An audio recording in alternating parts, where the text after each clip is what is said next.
हे जीवानी जो तू पर ब्रह्म छे। दीप ज्योति पर ब्रह्म, दीप ज्योति जनार्दन, दीप ज्योति दीपो हर्तु मे पापम, दीप ज्योति नमस्तुते नमस्तुते नमस्तुते। આપણે જોરદાર તાળી પાડી અને 51 શક્તિપીઠમાંનું એક શક્તિપીઠ છે।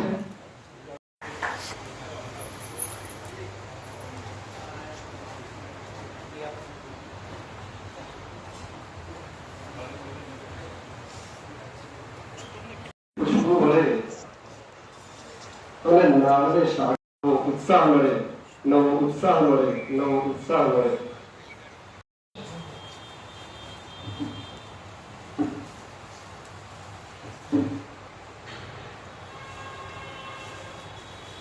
गीताबेन चौधरी बनासकांठा सालथी सम्मान करशे प्रमुख श्री जगदीश भाई। तो जगदीश भाई ने विनंती करीश के बेन श्री नु साल उगाड़ी सम्मान करशे। जोरदार आपणे ताली पाડીશું। कुछ तो दोस्तों तो सम्मान करसे माननीय जगदीश मोमेंट गिफ्ट आपने सम्मान करसे। साल उगाड़ी हमारा महामंत्री वसंत भाई ने विनंती करीश, वसंत भाई साल उगाड़ी एमनो सम्मान करशो। जोरदार ताली पाડીશું।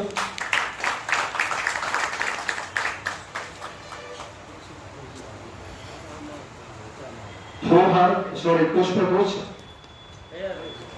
राजूभाई देसाई साहब ने हूँ विनंती करीश। राजू देसाई साहब અને હરેશભાઈ ભવાયા સાહેબ गिफ्ट આપી અને સન્માન કરશે। રાજુભાઈ સોફો સાફો પહેરાવીને સન્માન કરશે। જોરદાર તાળી પાડીશું।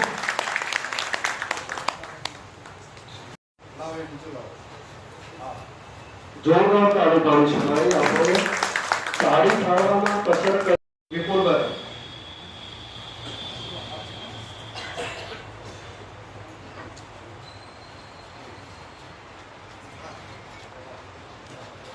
હરેશભાઈ બગલા સાહેબ ફૂલસડીથી સન્માન કરશે અને નિલેશભાઈ ભણાત સાહેબ ગિફ્ટ આપી અને તાળી પાડીશું।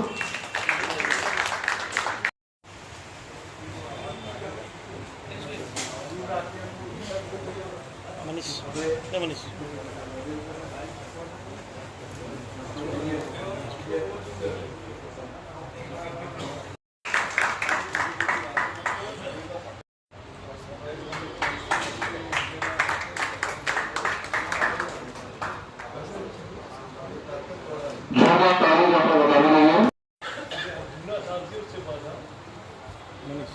मनीष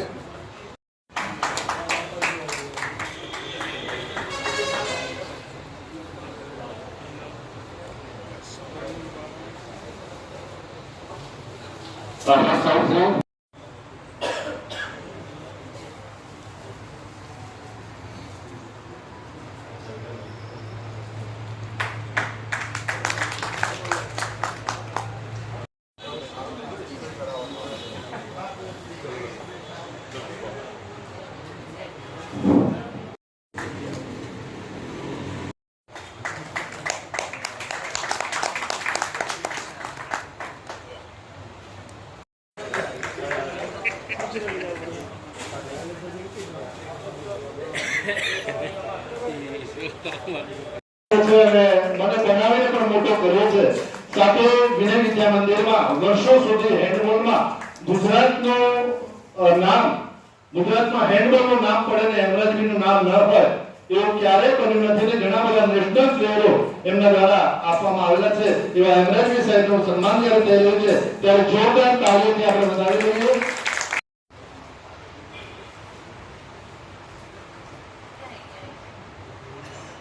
સાથે જશુભાઈ ને હું વિનંતી કરું કે જશુભાઈ આપ આવો આપ પણ સાથે જોડાઓ છો આજના સન્માન માટે ઝડપથી આવશો જશુભાઈ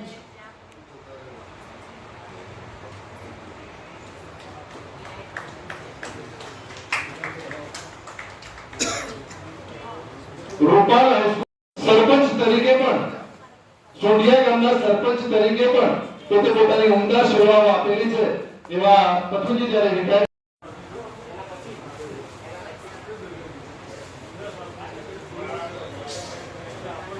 મિત્રો વર્ષો સુધી વ્યાયામમાં કામ કર્યું હોય અને એનો આ જે આપણા મોભીઓ જ્યારે રિટાયર થતા હોય ત્યારે દુઃખની બાબત તો એ છે કે 10 મિત્રો એક સાથે જતા હોય પણ આનંદની વાત એ છે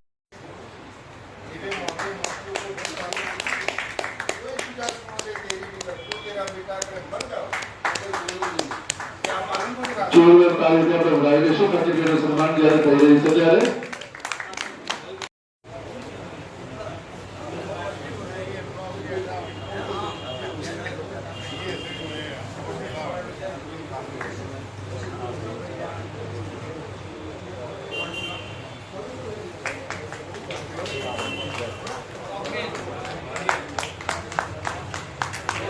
તરીકે તમે છો અને માનનીય પદાધિકારી તરીકે અમે આપનું સન્માન કરીએ છીએ ત્યારબાદ વિનંતી કરું અને રાજુભાઈને વિનંતી કરું કે બંને આવી અને આદરણીય વાઘજીભાઈ સાહેબનું સન્માન કરશે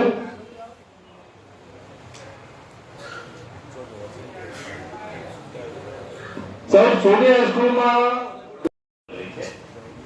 પણ ખરેખર આપણે થિંકિંગ કરી કે શેના માટે આટલું બધું દોડે છે છતાંય એક મેરેજ કરે બીજા મેરેજ કરે થોડાક પૈસા કમાય વધારે પૈસા કમાય પણ છતાંય સેટિસ્ફેક્શન નથી મળતું એનું main reason according to Osho and Swami Vivekananda અને આપણે બધાનું ઓબ્ઝર્વેશન હશે કે કદાચ આ દોડ પાછળ એને શું નથી મળતું તો આ એક ઓબ્ઝર્વેશન છે કે જ્યાં એ સ્વયંથી દૂર થાય અને પોતાની જાતની દૂર થાય અને આત્મામાં જોડાય જ્યારે સમય ન હોય તો ખ્રિસ્તે એવું કીધું છે કે જ્યાં સમયની વેલ્યુ ન હોય મીન્સ સમય વયો જાય અને તમને ખબર ન પડે ત્યારે એ એની આત્મા સાથે જોડાય છે આ સારામાં સારો એનો સુખદ ટાઈમ હોય એટલે સ્વામી વિવેકાનંદે કીધું છે વ્યાયામ કે સ્પોર્ટ એ એક્ચ્યુઅલમાં ધ્યાન છે વ્યાયામ અને સ્પોર્ટ એ એક્ચ્યુઅલમાં ધ્યાન છે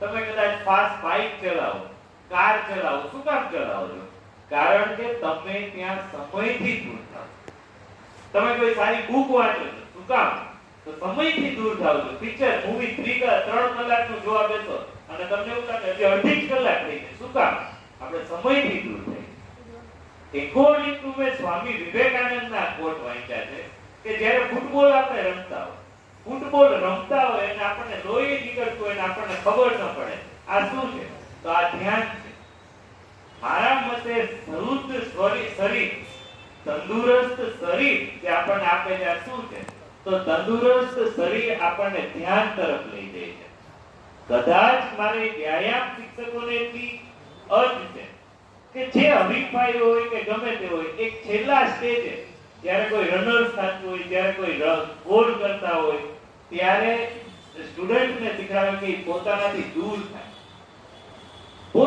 દૂર થાય ખાલી તમારી સામે એક એક્ઝામ્પલ આપું છું અચ્યુતભાઈ બહુ સરસ એક બાણાવરી હતો એને ઘણા બધા બાણ છોડ્યા એક્ઝેક્ટ નિશાનામાં લાગતા હતા નિશાનામાં લાગે તો ગુરુ એમ કે ના આ બરાબર નિશાનો નથી તો અચ્યુતભાઈ કે બરાબર તો છે તમે ક્યાં છો ત્યાં કયો છો ત્યાં જ તીર મારું આર્ચરીનો સ્ટુડન્ટ સારામાં સારો હતો તો ગુરુ એમ કહે ના હજી એ બરાબર નથી જ્યારે કે 10 વર્ષ વિદ્યાર્થીતા પછી એને એમ થાય છે કે હવે હું બરાબર બાણાવરી નહીં કરી શકું હવે હું આર્ચરી છોડું ત્યારે એક જગ્યાએ બેસી ગઈ છે અને કહે છે કે હવે હું વિદાય લઉં અચાનક વિદાયના છેલ્લા પળમાં એ પોતાની જાતને છોડી અને આર્ચરીનું બાણ ઉપાડે છે અને એક્ઝેક્ટ લગાડે છે એનો તીરનું નિશાન તો કોઈ મહત્વ નથી પણ મહત્વનું એ પોતાના અભિમાનથી દૂર થઈ ગયા વ્યાયામ આ એક એવું પ્લેટફોર્મ પ્રોવાઈડ કરે છે જે તમે તમારાથી દૂર થઈ અને સ્વયંમાં ખોવાય આના માટે કદાચ હિન્દુ સંસ્કૃતિમાં બહુ સરસ એક પાઠ આપ્યો છે કે કદાચ સર લેશે ઈંગડા પીંગડા સુષુમ્ના નાડી મૂલાબંધ કરી અને તેને ડેવલપ કરવામાં આવે એટલે દરેક વ્યાયામ શિક્ષકને એમની વિનંતી છે કે પોતાની સાથે સુષુમ્ના મૂલાબંધ યોગનું જે નોલેજ આપે એ ગ્રહણ કરે. બીજું હું હિન્દુ સંસ્કૃતિ વિશે થોડું કહેવા માંગુ છું. સેમિનાર હિન્દુ સંસ્કૃતિમાં અને યહૂદી કે મોમેડિયન સંસ્કૃતિમાં થોડો બેઝિક ડિફરન્સ છે. હિન્દુ સંસ્કૃતિ પ્રશ્નોત્તરી પર ચાલે. જ્યાં પ્રશ્ન ઉપજવે ત્યાં સંસ્કૃતિ ઉપજવે. આ સેમિનાર તમારા માટે એક પ્રશ્ન, તમારા મનમાં ઘણા બધા પ્રશ્નો હોય, પછી શિસ્તને લગતા હોય, વ્યાયામને લગતા હોય, કબડ્ડીને લગતા હોય કે ભરતીને લગતા હોય. પ્રશ્નોત્તરી થાશે તો હિન્દુ ગીતા, અષ્ટાવક્ર ગીતા તેના ઉપર ડેવલપ છે. ગીતા, અષ્ટાવક્ર ગીતા આ બધું પ્રશ્નોત્તરી પર ડેવલપ છે. જ્યારે યહૂદી સંસ્કૃતિને એમાં ડાયરેક્ટ આદેશથી કહેવાય. જો આપણે હિન્દુ સંસ્કૃતિમાં અત્યારે આવેલા છીએ તો તમારા મનમાં સેમિનાર રિલેટેડ આ પ્રશ્ન કરશો એટલે એના જવાબ મળશે ને મળશે. એટલે એવી જ રીતે ગીતા, અષ્ટાવક્ર ગીતા રચાણીને તમારો સક્સેસફુલ સેમિનાર અને કદાચ સરની મહેનત, ચૌધરી સાહેબની મહેનત પડે એટલે પ્રશ્નોત્તરી કરો એવી મારી સૌને આગ્રહ છે. ત્રીજું વિષય હું અહીંયાના માટે લઈશ. થર્ડ પર્સન 25 વર્ષ સુધી વિદ્યાર્થી, 25 વર્ષ સુધી સાંસારિક, 25 વર્ષ સુધી આપણે બ્રહ્મચર્યનું પાલન કરી, 25 થી 50 વર્ષ સુધી આપણે શેનું પાલન કરી કે 25 થી 50 વર્ષ સુધી આપણે કરી સંસારનું પાલન. રિટાયર્ડ થયેલા મારા મિત્રો જે 51 થી 50 વર્ષના છે આ શેનું પાલન કરશે? તો જનરલી આપણી સંસ્કૃતિ પ્રમાણે છોકરાને રમાડે અને અધ્યયન કરે. તમે કદાચ તમારા જે નીચેના કોચ છે એના કોચને શીખડાવો, અધ્યયન કરો કે મેં ખરેખર બ્રહ્મચાર્ય કર્યું હતું એ સારું હતું કે સંસાર ભોગવ્યું એ સારું. Comparative study between the brahmacharya and સંસાર.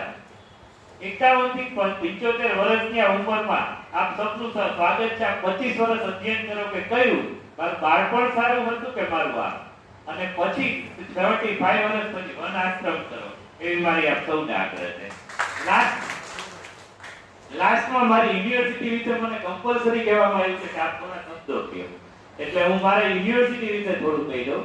University to in according to 2013 act, university શરૂઆતમાં ગાંધીનગરમાં એસ્ટાબ્લિશમેન્ટ હતી, પછી અત્યારે યુનિવર્સિટી 2023 માં દેસર ખાતે શિફ્ટ થઈ છે, જે બરોડાથી 25 કિલોમીટર દૂર છે અને 130 એકર્સમાં ઘણા બધા, એકચ્યુઅલમાં કે બરોડા